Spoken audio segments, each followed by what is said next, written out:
ہزاروں کروڑ برس پہلے اللہ پاک نے اپنے نور سے نور محمدی کو پیدا فرمایا اور اس نور کو طاؤس کی شکل میں پیدا کیا. پھر اس نور کو سجدے کی حالت میں رکھا. اسی نور نے 5 مرتبہ سبحان ربی الاعلی، سبحان ربی الاعلی، سبحان ربی الاعلی، سبحان ربی الاعلی بلند کیا. وہی 5 کا فیضان ہے جو 5 وقت کی نمازیں فرض ہوئیں. اے اسلام کے مقدس شہزادو، جب اللہ پاک نے حضرت آدم علیہ السلام کو اپنا خلیفہ بنانا چاہا تو حضرت جبریل کو روئے زمین پر بھیجا، اور بھیجنے کے ساتھ یہ حکم ہوا اس زمین پر جائیں جو زمین کا دل ہے، اس سرزمین پر جائیں جو مقدس زمین ہے. حضرت آدم علیہ السلام، حضرت جبریل علیہ السلام روئے زمین پر آئے اور اس مقدس جگہ سے مٹی کو اٹھایا اور اٹھا کر کے لے کر کے رب کی بارگاہ میں پہنچے اور اس کو جنتی پانی سے گوندھا گیا. اور گوندھنے کے بعد حضرت آدم علیہ السلام کا قالب بنا، پتلا بنا. اور جب پتلا بنا، پتلا بننے کے ساتھ رب کا حکم ہوا اے آدم اٹھ جا، لیکن اٹھے نہیں، وہ پتلے میں جان نہ پیدا ہوئی. اتنے میں اللہ کا حکم ہوا اے نور محمدی آدم کے پتلے میں داخل ہو جا، عالم کا آدم کے سر میں داخل ہو جا. جب وہ نور محمدی حضرت آدم علیہ السلام کے قالب میں گیا ہے تو حضرت آدم کا پورا پتلا منور ہو جاتا ہے، روشنی میں تبدیل ہو جاتا ہے. اور اتنے میں حضرت آدم علیہ السلام کی زبان سے نکلا الحمدللہ الحمدللہ الحمدللہ. اور فرشتوں نے کہا یرحمک اللہ. اللہ کا حکم ہوا میں اسی نور سے نور مصطفیٰ کو پیدا کروں گا اور نور مصطفیٰ سے امت محمدی کو پیدا کروں گا. حضرت آدم علیہ السلام کچھ دن جنت میں رہے اور جنت میں رہنے کے ساتھ آپ کو روئے زمین شری لنکا کی سرزمین پر، سرندیپ کی سرزمین پر اتارا گیا. حضرت آدم علیہ السلام توبہ قبول کرانے کے لیے 300 برس تک روئے زمین پر چکر لگاتے رہے، اللہ کی بارگاہ میں دعائیں کرتے رہے، روتے رہے اور روتے رہے، یہاں تک کہ دریا کی طرح سے ان کے آنسو بہنے لگے روئے زمین پر. پرندے جو ہیں جب حضرت آدم علیہ السلام کے آنسوؤں کو پیا اور پینے کے بعد پرندوں نے کہا بڑا نمکین پانی ہے، پرندوں نے کہا بڑا نمکین پانی ہے، پرندوں نے کہا بڑا نمکین پانی ہے. اتنے میں حضرت آدم علیہ السلام نے جب یہ صدا سنی اور گریہ زاری کرنے لگے اور رونے لگے اے رب ذوالجلال، آج پرندے میرا آنسو پی رہے ہیں اور کہہ رہے ہیں بڑا نمکین پانی ہے. اللہ کا حکم ہوا اے آدم سنو، جو اللہ کے خوف سے اپنی آنکھوں سے آنسو بہاتا ہے اللہ اسے قبول کر لیتا ہے، اللہ اس کی مرادوں کو پورا کر دیا کرتا ہے. حضرت آدم علیہ السلام 300 برس تک دعائیں کرتے رہے اور انہیں روئے زمین پر خوف محسوس ہوتا رہا. جب ان کو خوف محسوس ہوا اللہ کا حکم ہوا اے جبریل جاؤ حضرت آدم علیہ السلام کے قریب اور آدم علیہ السلام کے قریب جا کر کے آپ اذان پڑھو، آپ اذان پڑھو. حضرت جبریل آئے اور آنے کے بعد آدم علیہ السلام جہاں تشریف فرما تھے آپ نے پڑھا اللہ اکبر اللہ اکبر اللہ اکبر اللہ اکبر، اشہد ان لا الہ الا اللہ، اشہد ان لا الہ الا اللہ، اشہد ان محمد الرسول اللہ، اشہد ان محمد الرسول اللہ. یہ اذان پڑھی حضرت آدم علیہ السلام کا خوف جاتا رہا اور جانے کے ساتھ جب نام محمد کو سنا ہے کانوں نے حضرت آدم علیہ السلام کے حضرت آدم علیہ السلام اپنے ہاتھوں کو اللہ کی بارگاہ میں بلند کرتے ہیں، عرض کرتے ہیں یا اللہ وہ محمد جس کو میں نے عرش کے جنت کے پتوں پر میں نے دیکھا تھا کہ لا الہ الا اللہ محمد الرسول اللہ لکھا ہوا تھا، میرے مولا اسی نام محمد کی برکت سے میں تیری بارگاہ میں وسیلہ بنا کر کے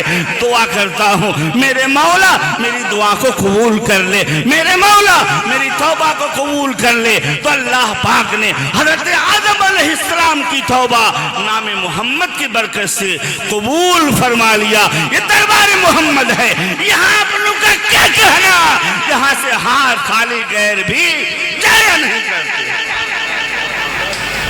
درود پاک پڑھیں، اللہم صلی علی سیدنا مولانا محمد معدن الجود والکرم وآلہ وبارک وسلم، صلاۃ و سلام علیک یا رسول اللہ صلی اللہ تعالیٰ علیہ وسلم۔ تو یہ نام محمد، نام احمد بڑا مقدس ہے، بڑا پیارا ہے، اور اس نام کو ہمیں اور آپ کو اپنے گھروں میں اپنے بچے جب پیدا ہوں تو ان کا نام احمد یا محمد ضرور رکھنا چاہیے۔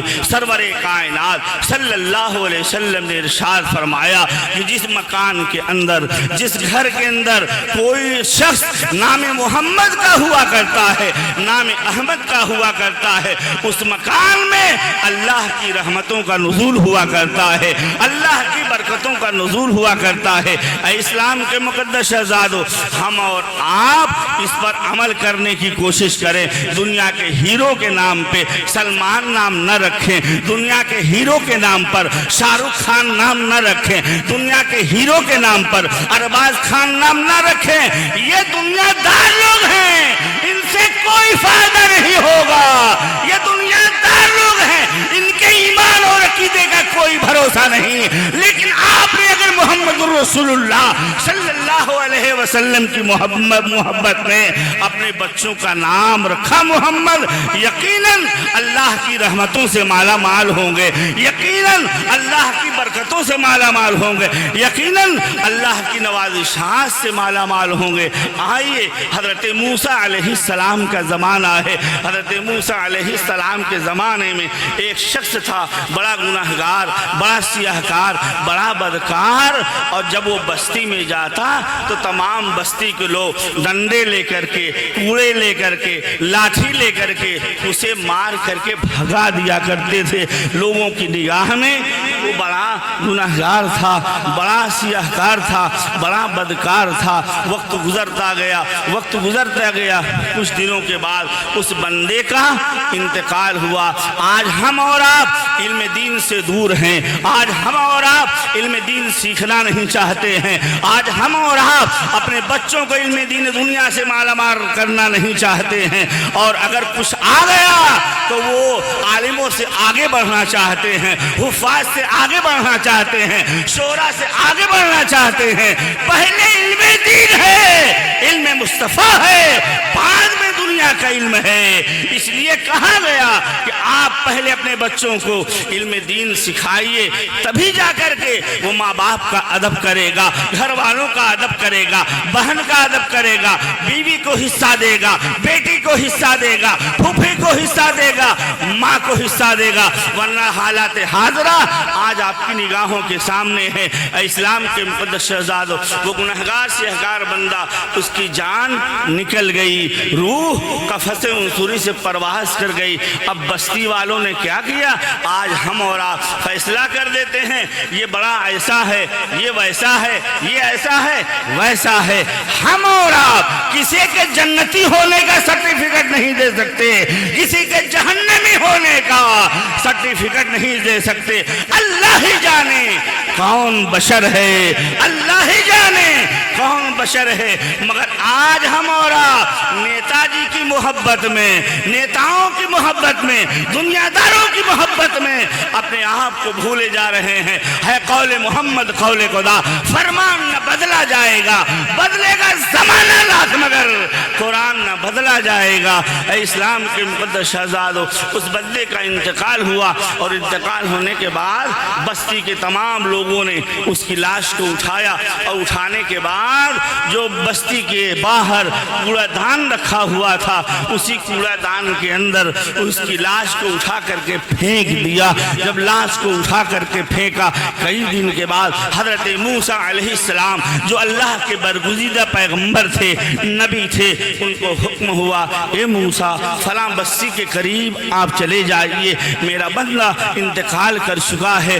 اس کے قریب آپ جائیے اور جانے کے بعد اسے غسل دیجئے، اسے کفن دیجئے اور پھر اسے مٹی کے اندر دفن کیجئے۔ حضرت سیدنا سرکار موسیٰ علیہ السلام چلے اور چلتے چلتے اسی کے قریب پہنچے جس کوڑا دان میں یہ گنہگار مرا ہوا پڑا تھا، یہ سیہکار مرا ہوا پڑا تھا، یہ بدکار مرا ہوا پڑا تھا۔ حضرت سیدنا سرکار موسیٰ علیہ السلام اس کے قریب پہنچے اور جب اس کی لاش کو اپنے دست کرم سے اٹھانا چاہا ہے، بستی کے لوگ آگے بڑھے اور آگے بڑھنے کے بعد حضرت موسیٰ علیہ السلام سے عرض کرتے ہیں اے موسیٰ آپ تو پیغمبر ہیں، اے موسیٰ آپ تو نبی ہیں، اے موسیٰ آپ تو اللہ کے جلیل القدر پیغمبر ہیں، مگر جانتے ہیں یہ انسان بڑا گنہگار تھا، یہ انسان بڑا سیہکار تھا، یہ انسان بڑا بدکار تھا، آپ نہ ایسا کریں۔ اللہ کے مقدس پیغمبر حضرت موسیٰ علیہ السلام ارشاد فرماتے ہیں مجھے اللہ کا حکم ہے میں اسے غسل دوں، اسے کفن دوں، اسے دفن کروں، جاؤ اپنے برتنوں میں اپنے گھروں سے پانی لے کر کے آؤ، آج موسیٰ اس بندے کو غسل دے گا، اس لیے کہ اللہ کا حکم ہے، اللہ کا فرمان ہے۔ چنانچہ حضرت موسیٰ علیہ السلام نے اس بندے کو اپنے دست کرم سے غسل دیا، نہلایا، نہلانے کے بعد کفن دیا، کفن دینے کے بعد اس کے جنازے کو لاشے کو اٹھایا اور لے کر کے اس قبر قریب بستی سے دور پہنچے، گڈھا کھودوایا اور کھودوانے کے بعد اس انسان کو جسے بستی کے تمام لوگ گنہگار سمجھتے تھے مٹی کے اندر دفن کر دیا اور مٹی سے دبانے کے بعد موسیٰ علیہ السلام چلے اور چلتے چلتے جب کچھ دور نکلے ہیں 1 میل 2 میل کے فاصلے پر حضرت موسیٰ علیہ السلام اپنے ہاتھوں کو اللہ کی بارگاہ میں بلند کرتے ہیں اور بلند کرنے کے بعد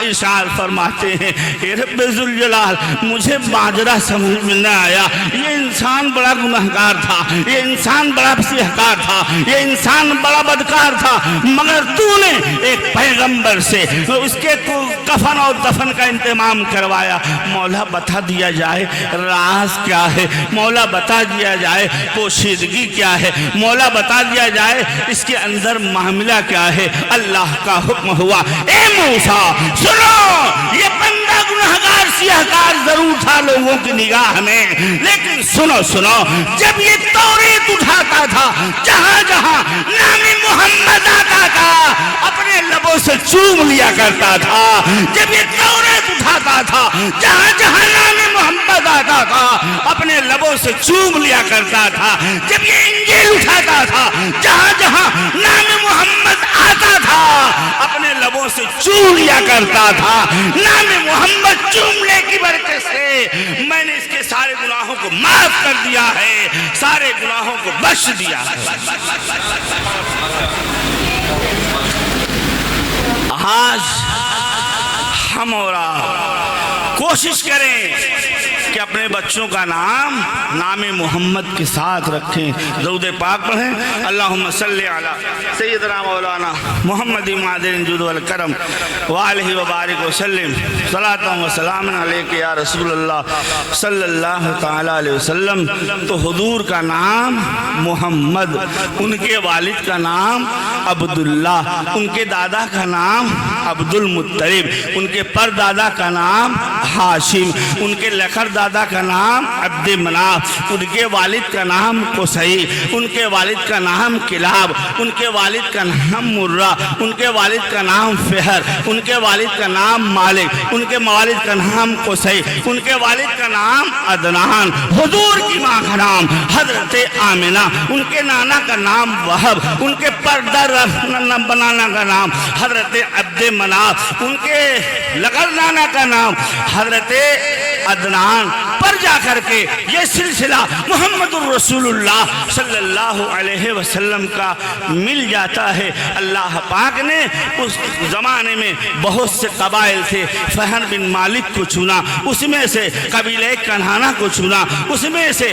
قبیلہ عدنان کو چنا، اس میں سے فہر بن مالک کو چنا، اس میں سے عدنان کو چنا، اس میں سے قبیلہ قریش کو چنا، اس میں سے قبیلہ بنی ہاشم کو چنا، اور قبیلہ بنی ہاشم میں محمد الرسول اللہ صلی اللہ تعالی علیہ وسلم کی پیدائش ہوئی۔ صبح طیبہ میں ہوئی، بٹتا ہے بارہ نور کا، صدقہ لینے نور کا، آیا ہے تھارا نور کا، چاند جھک جاتا جدھر انگلی اٹھاتے مہد میں، کیا ہی چلتا تھا اشاروں پر کھلونا نور کا۔ حضور کے جو پردادا تھے حضرت ہاشم، جانتے ہیں یہ خانہ کعبہ کے متولی تھے، یہ خانہ کعبہ کے سجادہ نشین تھے۔ ان کا اصلی نام عمر تھا اور ان کی شادی حضرت سلمہ سے ہوئی تھی۔ انہی کے صاحبزادے حضرت عبد المطلب ہیں۔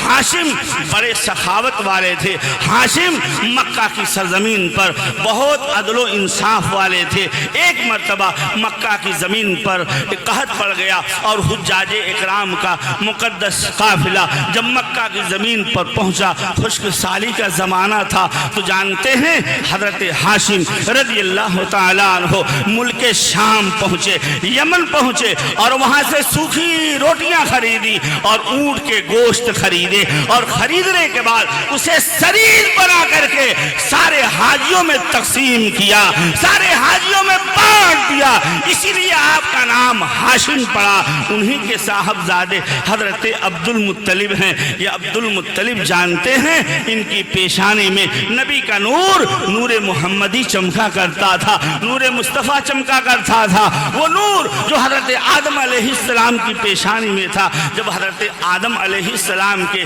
وصال کا وقت قریب ہوا تو اپنے پیارے صاحبزادے حضرت شیس علیہ السلام کو بلایا، اور بلانے کے بعد ارشاد فرماتے حضرت آدم علیہ السلام، پیارے صاحبزادے میرے پاس امانت کے طور پر محمد الرسول اللہ صلی اللہ علیہ وسلم کا نور امانت کے طور پر رکھا ہوا ہے۔ پیارے بیٹے، یہ نور مصطفیٰ جو ہے، یہ نور محمدی جو ہے، میں اس کی تعظیم کرتا ہوں، میں اس کی تکریم کرتا ہوں، میں اس کی تعظیم و تکریم و ادب کرتا ہوں۔ پیارے بیٹے، میرے وصال کا وقت قریب ہے، یہ نور مصطفیٰ میں آپ کے حوالے امانت کے طور پر دے رہا ہوں۔ یہ امانت اپنے بعد کسی کو عطا کرنا۔ ان کے بعد حضرت وہ نور مصطفیٰ حضرت ادریس علیہ السلام تک پہنچا، پھر وہ نور مصطفیٰ منتقل ہوتا ہوا حضرت ابراہیم علیہ السلام تک پہنچا، پھر وہ نور مصطفیٰ منتقل ہوتا ہوا حضرت اسماعیل علیہ السلام تک پہنچا، پھر وہ نور مصطفیٰ منتقل ہوتا ہوا قبیلہ کنانہ تک پہنچا، قبیلہ بنو ہاشم تک پہنچا، پھر عبد المطلب تک پہنچا، پھر عبداللہ تک پہنچا، پھر حضرت آمنہ تک پہنچا۔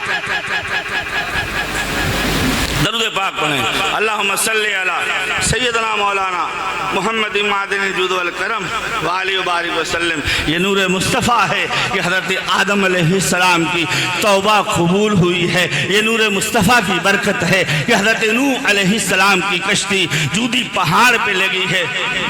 نعرہ تکبیر، نعرہ رسالت، نعرہ رسالت، جشن عید میلاد النبی، جشن عید میلاد النبی، نعرہ تکبیر، نعرہ رسالت۔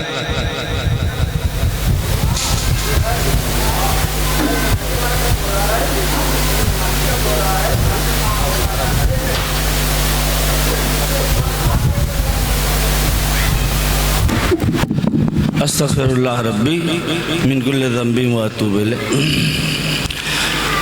تو حضرت آمنہ رضی اللہ تعالی عنہا تک یہ نور منتقل ہوا، اور پھر حضرت عبداللہ جو حضور کے والد ہیں، ان کی پیشانی میں رسول اللہ صلی اللہ علیہ وسلم کا نور چمکا کرتا تھا۔ جب یہ مکہ کی گلیوں سے گزرتے تو مکہ کی عورتیں کہتی اے عبداللہ آپ ہم سے شادی کر لیں۔ آپ فرماتے میں اپنے والدین کی رضا کے بغیر شادی نہیں کر سکتا۔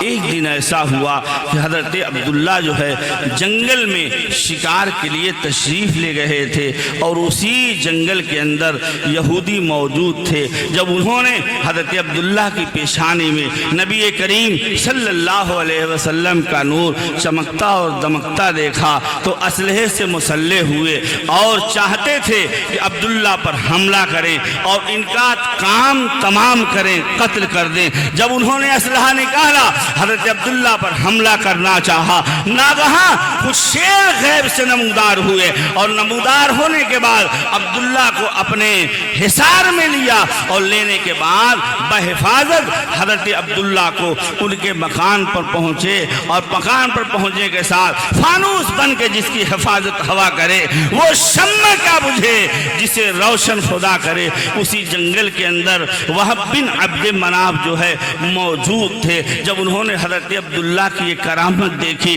اپنے مکان پر آئے اور آنے کے بعد اپنے مکان والوں سے مشورہ کیا۔ اسی زمانے میں ان کی اکلوتی صاحبزادی تھی حضرت آمنہ رضی اللہ تعالی عنہ۔ حضرت آمنہ بڑی عفت مآب خاتون تھی، بڑی پارسہ خاتون تھی، بڑی نیک خاتون تھی۔ لوگوں سے مشورہ کیا کہ میں اپنی پیاری صاحبزادی آمنہ کا نکاح عبداللہ سے کرنا چاہتا ہوں جو عبد المطلب کے صاحبزادے ہیں۔ لوگ تیار ہوئے، رکا پہنچا اور عبد المطلب کے صاحبزادے حضرت عبداللہ سے آپ کا نکاح ہوا۔ پھر وہ نور منتقل ہوتے ہوئے حضرت آمنہ رضی اللہ تعالی عنہا تک پہنچا اور پہنچنے کے ساتھ 6 مہینے تک آپ کو کوئی تکلیف محسوس نہ ہوئی۔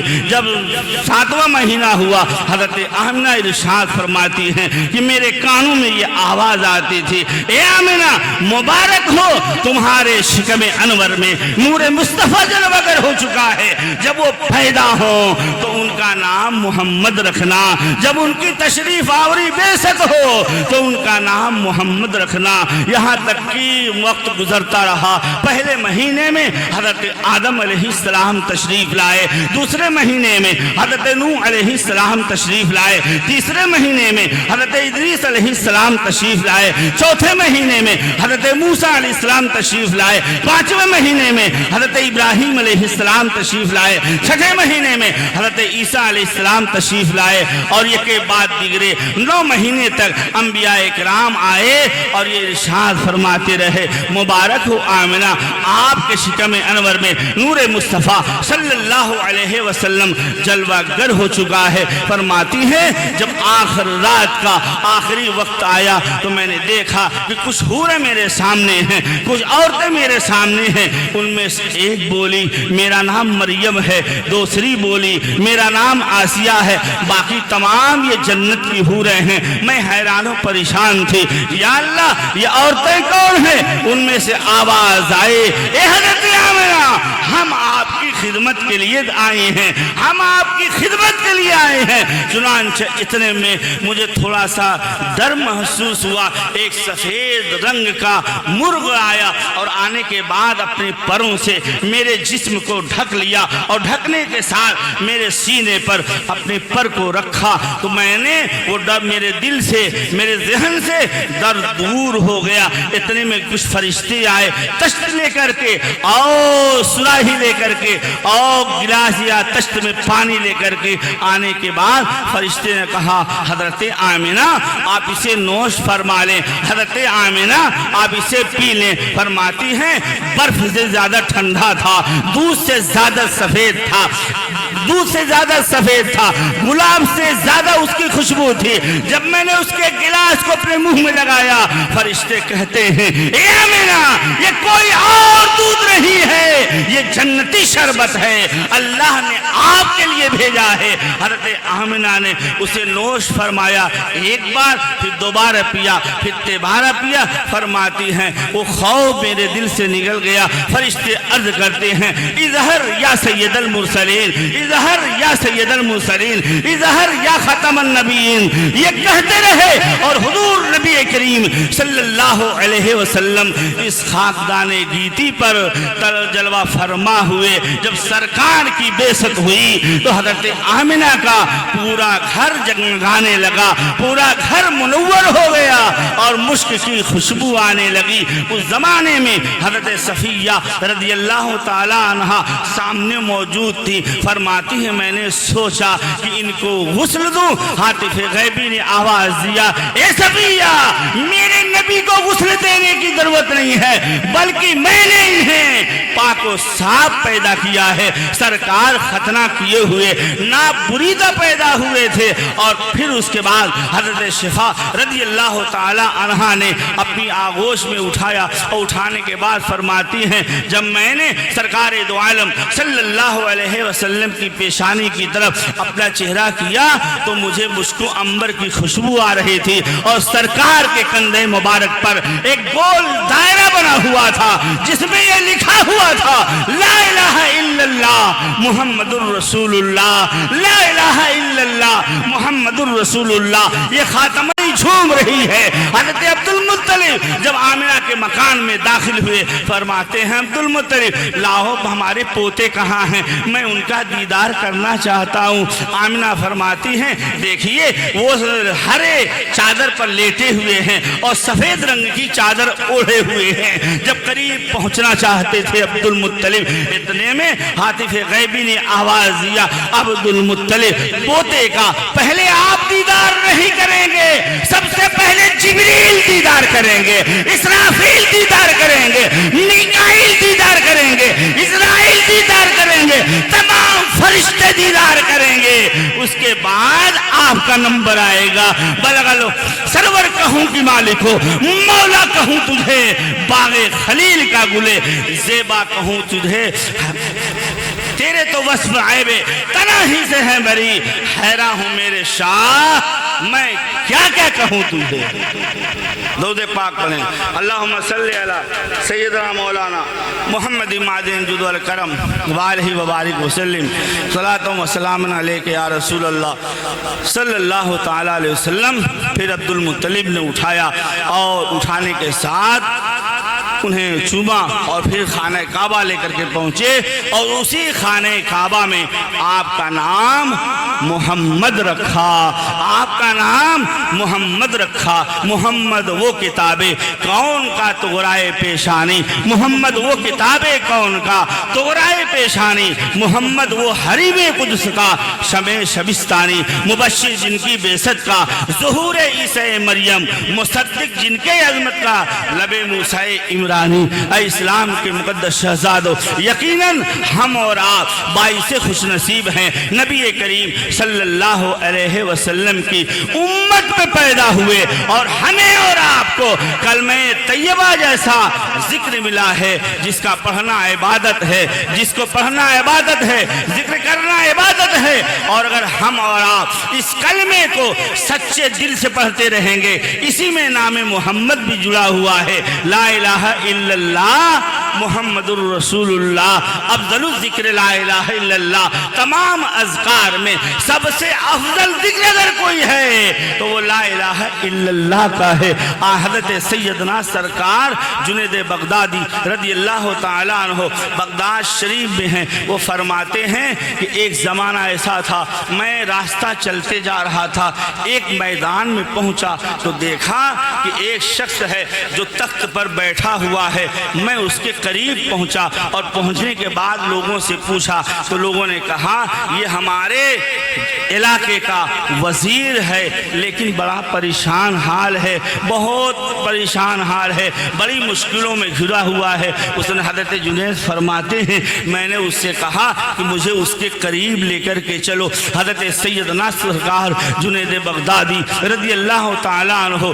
جب اس کے قریب پہنچے اس وزیر کے پاس، آپ فرماتے ہیں بتاؤ کیا بات ہے، کیا وجہ ہے کہ اتنے لوگ تمہیں گھیرے ہوئے ہیں، اتنا بڑا قافلہ ان لوگوں کا تمہیں گھیرے ہوئے ہے، آخر وجہ کیا ہے؟ وزیر نے کہا میاں جانتے فرماتے ہیں میری اکلوتی صاحبزادی ہے، ایک ہی لڑکی ہے جو پاگل ہو چکی ہے، میں نے اسے لوہے کی زنجیر میں باندھ دیا ہے، لوہے کی زنجیر میں اس کے پیروں کو باندھ دیا ہے، وہ بالکل پاگل ہو چکی ہے، دیوانہ ہو چکی ہے، اور اس کے ساتھ میں نے اسے ایک گھر کے اندر لوہے کے دروازے کے ساتھ بند کیا ہے اور اس میں تالا لگا دیا ہے تاکہ میری لڑکی جو ہے اس قید خانے سے باہر نہ جا سکے، اور ہاتھ اور پیر کے ساتھ لوہے کی زنجیر میں نے اس کی گردن میں لگا دیا ہے تاکہ یہ کدھر بھی جا نہ سکے۔ اے اسلام کے مقدس شہزادو، حضرت سیدنا سرکار جنید بغدادی رضی اللہ تعالیٰ عنہ فرماتے ہیں وزیر اپنے سپاہیوں کے ساتھ مجھے لے کر کے وہاں چل سکتے ہو؟ کہا میاں میں نے بڑے بڑے ڈاکٹروں کا علاج کیا ہے، میں نے بڑے بڑے طبیبوں کا علاج کیا ہے، میں نے بڑے بڑے حکیموں کا علاج کیا ہے، مگر میری لڑکی کا پاگل پن آج تک دور نہ ہو سکا۔ میاں آپ کیا کہہ رہے ہیں؟ کہا نہیں، مجھے لے کر کے چلو اور میں اس لڑکی سے ملاقات کرنا چاہتا ہوں، ملنا چاہتا ہوں۔ حضرت سیدنا سرکار جنید بغدادی رضی اللہ تعالیٰ عنہ وزیر اور تمام لوگوں کے ساتھ سپاہیوں کے ساتھ چلے، اور چلنے کے ساتھ اسی قید خانے کے قریب پہنچے، اور پہنچنے کے بعد حضرت جنید بغدادی رضی اللہ تعالیٰ عنہ نے سلام کا نذرانہ پیش کیا۔ لڑکی نے جواب دیا، اور جواب دینے کے ساتھ وزیر سے کہتے ہیں آپ اس کے تالے کو کھولا جائے، میں اسے کچھ پڑھانا چاہتا ہوں، میں اسے کچھ بتانا چاہتا ہوں۔ جب اس کے تالے کو کھولا گیا جس میں وہ لڑکی بند تھی، حضرت سیدنا سرکار جنید بغدادی رضی اللہ تعالیٰ عنہ اس کے قریب پہنچے، اور پہنچنے کے بعد ارشاد فرماتے ہیں پیاری بیٹی اگر میں تمہیں کچھ پڑھاؤں تو کیا تم سچے دل کے ساتھ پڑھو گی؟ لڑکی نے کہا جی ہاں ضرور میں پڑھوں گی، سچے دل کے ساتھ میں پڑھوں گی۔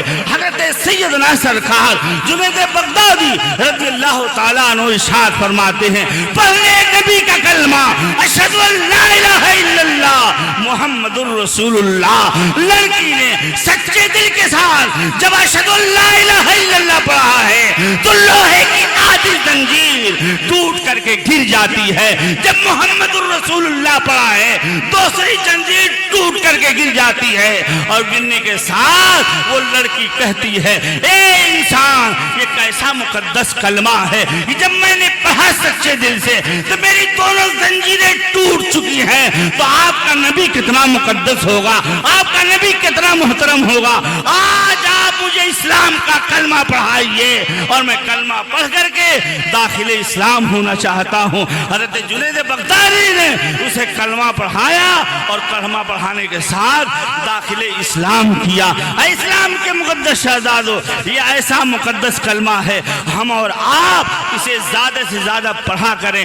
سفر میں، حضر میں، چلتے پھرتے، سوتے جاگتے، اٹھتے بیٹھتے، آتے جاتے، اگر ہم یہ کلمہ لا الہ الا اللہ محمد الرسول اللہ اشہد ان لا الہ الا اللہ و اشہد ان محمد الرسول اللہ کا ذکر کریں گے تو یقیناً ہمیں بھی برکتیں ملے گی، اور ہمارے گھر والوں کو بھی برکتیں ملے گی، اور ہمارے تمام لوگوں کو بھی برکتیں ملے گی۔ تو ہم اور آپ کوشش کریں کلمہ طیبہ زیادہ سے زیادہ پڑھنے کی، درود پاک پڑھنے۔ اللہم صلی علی سیدنا مولانا محمد معدن جود والکرم وآلہ وبارک وسلم صلاۃ و سلام علیک یا رسول اللہ صلی اللہ تعالی علیہ وسلم۔ حضرت امام قسطلانی رحمت اللہ تعالی علیہ مواہب الدنیا میں لکھتے ہیں کہ جب اللہ پاک نے حضرت آدم علیہ السلام کو پیدا کیا تو حکم ہوا اے آدم اپنا سر آسمان کی جانب اٹھاؤ، فرفع راسہ نور محمد صلی اللہ علیہ وسلم فی سرارق العرش فقال ما هذا النور قال هذا نور النبی من ذریتک اسمہ فی السماء احمد وفی الارض محمد لولاہ ما خلقتک۔ حضرت آدم علیہ السلام نے اپنا سر آسمان کی جانب اٹھایا تو دیکھا کہ آسمان کے پردوں پر ایک نور ہے، رب کے کی بارگاہ میں عرض کیا اے رب ذوالجلال یہ نور کس کا ہے؟ حکم ہوا یہ نور میرے نبی کا نور ہے۔ اے آدم اگر اسے پیدا کرنا مقصود نہ ہوتا تو میں تمہیں بھی پیدا نہیں کرتا اور نہ انس و جنس کو پیدا کرنا اور نہ زمین و آسمان کو پیدا کرتا۔ پتہ یہ چلا کہ سب سے پہلے اللہ پاک نے نور مصطفیٰ کو پیدا کیا ہے، نور محمدی کو پیدا کیا ہے۔ اے اسلام کے مقدس شہزادوں، ہم اور آپ اسی نبی کے ماننے والے ہیں۔ یہ 12 ربیع الاول کا مقدس مہینہ جس کی 12 تاریخ کو 20 اپریل 571 عیسوی میں دوشنبہ کے دن صبح صادق کے وقت میں رسول اللہ صلی اللہ تعالی علیہ وسلم اس خاکدان گیتی پر جلوہ افروز ہوئے۔ برگ و شجر، خشک و تر، غرضے کی کائنات کا ذرہ ذرہ نبی کی آمد پر جھوم اٹھا۔ پل سے اتار و راہ گزر کو خبر نہ ہو، جبریل پر بچھائیں تو پر کو خبر نہ ہو۔ سب سے اولا و اعلیٰ ہمارا نبی، سب سے بالا و اعلیٰ ہمارا نبی۔ کیا خبر کتنے تارے کھلے چھپ گئے پر نہ ڈوبے نہ ڈوبا ہمارا نبی۔ خلق سے اولیاء، اولیاء سے رسول اور رسولوں سے اعلیٰ ہمارا نبی۔ غم زدوں کو رضا مزدہ دیجئے کہ ہے بے کسوں کا سہارا ہمارا نبی۔ درود پاک پڑھیں۔ اللہم صلی علی سیدنا مولانا محمد معدن جود الکرم وآلہ وبارک وسلم صلاۃ و سلام علیک یا رسول اللہ صلی اللہ تعالی علیہ وسلم۔ حضرت رسول پاک صلی اللہ علیہ وسلم کے زمانے میں ایک صحابی تھے جن کا نام تھا حضرت عاصم ابن قیس۔ حضرت عاصم ابن قیس ایک دن حضور نبی کریم صلی اللہ علیہ وسلم کی بارگاہ میں حاضر ہوئے۔ اللہ کے رسول صلی اللہ علیہ وسلم نے ارشاد فرمایا کہ جس کے گھر میں ایک بیٹی پیدا ہو اور وہ اس کی اچھی طریقے سے پرورش کرے، جب بڑی ہو جائے اور پرورش کرنے کے ساتھ اس کی شادی کر دے تو اللہ تبارک و تعالیٰ اسے جنت میں محل عطا فرمائے گا۔ دوسرے صحابی کھڑے ہوئے یا رسول اللہ جس کے پاس 2 بچی ہو اس کا کیا عالم ہوگا؟ سرکار ارشاد فرماتے ہیں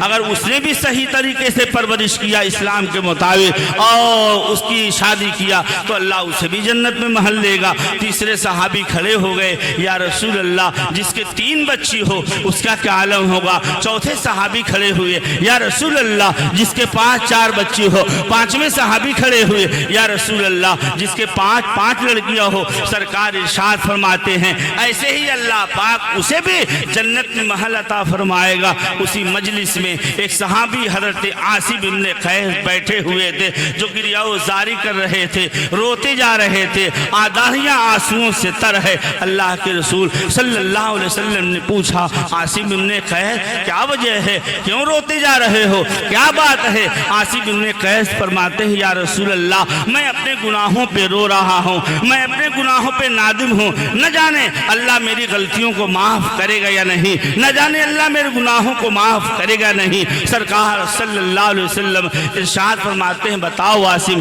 کیوں ایسا ہوا؟ فرماتے ہیں یا رسول اللہ آپ کی آمد سے پہلے میرے پاس 10 لڑکیاں تھیں، میں نے ان کو زمین میں زندہ درگور کیا، لیکن 9 بیٹی کے بعد جب 10ویں بیٹی کو میں زندہ درگور کرنے کے لیے اپنے گاؤں سے صحرا میں چلا اور چلنے کے بعد میں نے گڈھا کھودا اور گڈھا کھودنے کے بعد جب 10ویں بیٹی کو میں نے اس گڈھے کے اندر دبایا اور دبانے کے بعد جب میں پھاوڑا لے کر کے چلنے لگا یا رسول اللہ اسی صحرا میں ابا ابا کی صدائیں بلند ہونے لگی۔ پھر میں نے اپنے دل کو تسکین دیا، آگے بڑھا، پھر دوسری منزل پر آواز آئی ابا ابا یا رسول اللہ۔ پھر میں تھوڑا گھبرایا، اپنے دل کو تسکین دیا، آگے بڑھا، تیسری منزل پر پہنچا، پھر آواز آئی ابا ابا یا رسول اللہ۔ ماجرا سمجھ میں نہیں آ رہا تھا کہ میں نے اپنی 9 بیٹیوں کو یکے بعد دیگرے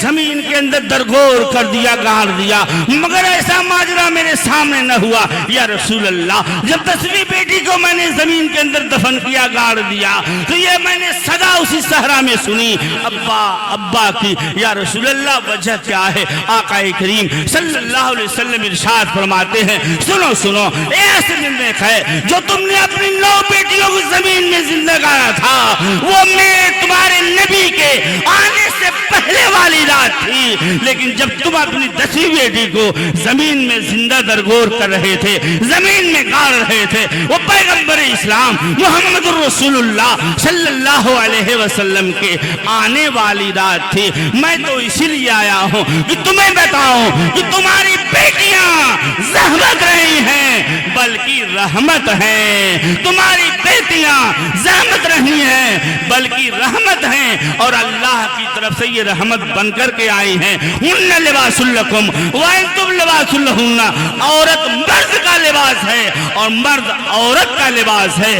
اسلام کے مقدس شہزادوں، ہم اور آپ اسی نبی کے ماننے والے ہیں، اسی نبی کا کلمہ پڑھنے والے ہیں، تو ہم اور آپ کوشش کریں۔ نمازوں کی پابندی تو ضروری ہے ہی، مگر اس کے ساتھ قرآن کی گھروں میں تلاوت بھی ضروری ہے۔ نمازوں کی پابندی تو ضروری ہے ہی، مگر بچوں کا، بچیوں کا، ماؤں کا، بیٹیوں کا، بہنوں کا اپنے گھروں کے اندر قرآن کی تلاوت کرنا بھی ضروری ہے۔ پورا کا گھر جو ہے قرآن پڑھا ہوا ہوتا ہے، مگر صبح کے وقت میں کسی کے گھر سے تلاوت قرآن کی آواز نہیں آتی ہے، کہنے کو مسلمانوں کی بستی ہے، کہنے کو مسلمان کا گھر ہے، لیکن عالم یہ ہے جو پڑھے لکھے ہماری جماعت کے کچھ لوگ ہیں، ان کا بھی یہ عالم ہے کہ وہ بھی اس سے ندارت ہوتے ہیں۔ ہم اور آپ کوشش کریں کہ فجر کی نماز کے ساتھ ساتھ اپنے گھروں کے اندر قرآن کی تلاوت ضرور کیا کریں، قرآن ضرور پڑھا کریں، اور بچوں کو حکم دیا کریں۔ اس سے ہمارے لیے اور آپ کے لیے مغفرت کا سامان بھی ہوگا، رحمتوں برکتوں کا نزول بھی ہوگا، اور علم دنیا کے ساتھ ہم اور آپ اپنے بچوں کو دینی تعلیم سے آراستہ و پیراستہ کریں۔ مسجدوں کو آباد وہی کرے گا جو پڑھا لکھا ہوگا، دینی تعلیم سے آراستہ ہوگا، اس لیے کہ جو بھی نمازیں پڑھی جائیں گی اس میں قرآن کی تلاوت لازمی ہے۔ جب قرآن کی تلاوت ہوگی جبھی تو نماز مکمل ہوگی، جبھی قرآن کی تلاوت ہو، تعلیم ہوگی جبھی تو نماز مکمل ہوگی۔ تو ہم اور آپ نماز کی پابندی کے ساتھ دینی تعلیم پر توجہ دیں، اپنے بچوں کو بھی سکھائیں اور سکھانے کی کوشش کریں۔ چغلی سے بچیں، غیبت سے بچیں، اور تمام جھوٹ اور عیوب سے بچنے کی کوشش کریں۔ اپنے پڑوسیوں کی چغلی نہ کریں، اپنے بھائیوں کی چغلی نہ کریں، اپنے بھائیوں کا حق نہ ماریں، اپنی بہنوں کا حق نہ ماریں، ورنہ آج مسلمان اس تیزی کے ساتھ بڑھا جا رہا ہے کہ قرآن کہتا ہے اور رسول اللہ کا فرمان ہے اپنے بھائیوں کو بھی حق دو، اپنی بہنوں کو بھی حق دو، اپنی بیٹیوں کو بھی حق دو، مگر یہ میراث سے بالکل خالی ہوتے جا رہے ہیں۔ ہم اور آپ کوشش کریں، جس نبی کا ہم اور آپ کلمہ پڑھتے ہیں ہم تمام حقوق پر عمل کرنے کی کوشش کریں۔ اللہ پاک ہمیں اور آپ کو سب کو نبی کریم صلی اللہ علیہ وسلم کا سچا غلام بنائے۔ پیارے نبی کا نام لے، پیارے نبی کو پکار، پیارے نبی کا نام لے، پیارے نبی کو پکار، دامن مصطفیٰ میں آ، پائے رسول تھام لے۔ یا نبی سلام علیکہ، یا رسول سلام علیکہ، یا حبیب سلام علیکہ، صلوات اللہ علیکہ۔ آپ کا تشریف لانا وقت بھی کتنا سہانا، جگمگا اٹھا زمانہ، پھوریں گنگناتی ترانہ۔ یا نبی سلام علیکہ السلام۔ مولاي صل وسلم